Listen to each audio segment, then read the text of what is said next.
Complete the following statements using words from the box. First, Meenu went to a museum. Meenu museum गई थी.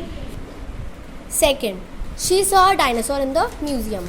उसने museum में एक dinosaur देखा. Third, animals who are in danger of becoming extinct are known as endangered animals. Animals जो कि खतरे में हैं बिल्कुल मरने के या फिर बिल्कुल ख़त्म होने के, उन्हें हम endangered animals बोलते हैं. Fourth, animals that have disappeared from the earth are known as extinct animals. Animals जो कि बिल्कुल हमारी अर्थ से गायब हो गए हैं, डिसअपियर हो गए हैं, उन्हें हम extinct animals बोलते हैं. Fifth, dodo and dinosaur are examples of extinct animals. Dodo और डायनासोर हमारे एग्जाम्पल्स हैं एक्सटिंक्ट एनिमल्स के. Sixth, elephant and tiger are two endangered animals. Elephant and tiger are two endangered animals. Elephant और tigers two endangered animals हैं. Endangered animals मतलब उनको भी खतरा है मरने का या फिर गायब होने का. Answer the following questions. First, what did Meenu get scared of. Meenu किससे डर गई थी. Meenu got scared to see the dinosaur speaking. Meenu इसलिए डर गई थी क्योंकि डायनासोर बोल रहा था. Second, how did the dinosaur in the museum look. Museum में डायनासोर कैसा दिख रहा था. The dinosaur in the museum had a huge body, long neck and twinkling eyes. जो डायनासोर म्यूजियम में था उसकी बहुत बड़ी सी बॉडी थी, उसकी बहुत बड़ी गर्दन थी एंड उसकी आइज़ ट्विंकलिंग थी, मतलब चमक रही थी.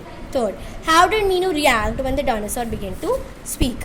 मीनू ने कैसे रिएक्ट करा, उसका क्या रिएक्शन था जब उसने देखा कि डायनासोर बोल रहा है. Meenu felt very scared and tried to run away. Meenu को बहुत ज़्यादा डर लगा और वो उसने भागने की कोशिश करी. Why do man kill animals. जो मैन है वो एनिमल्स को क्यों मारते हैं. Man kill animals to get leather, oil, medicines or maybe just for fun.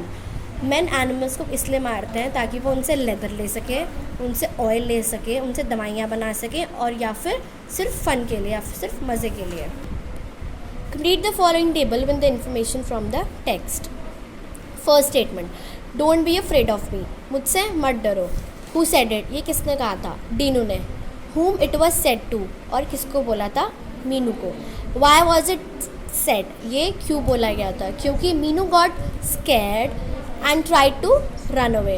क्योंकि मीनू बहुत ज़्यादा डर गई थी और उसने भागने की कोशिश करी थी.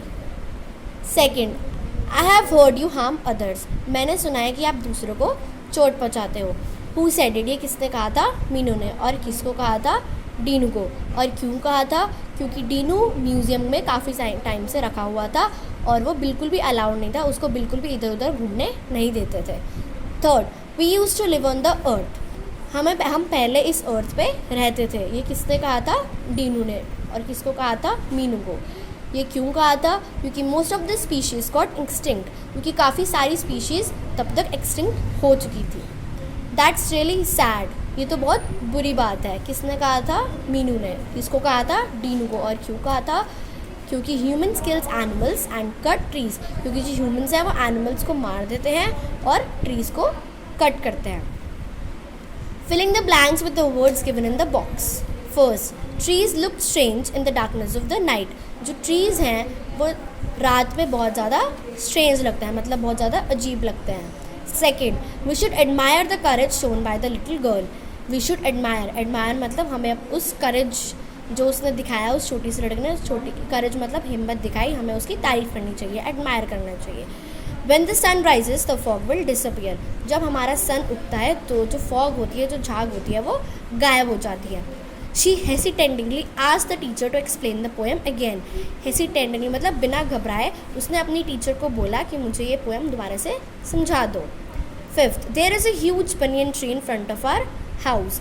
हमारे घर के सामने एक बहुत ही बड़ा बनियन ट्री है. Dresses displayed in the showroom looked very attractive. जो ड्रेसेस थी जो शोरूम में दिखाई हुई थी वो बहुत ही ज़्यादा अट्रैक्टिव लग रही थी.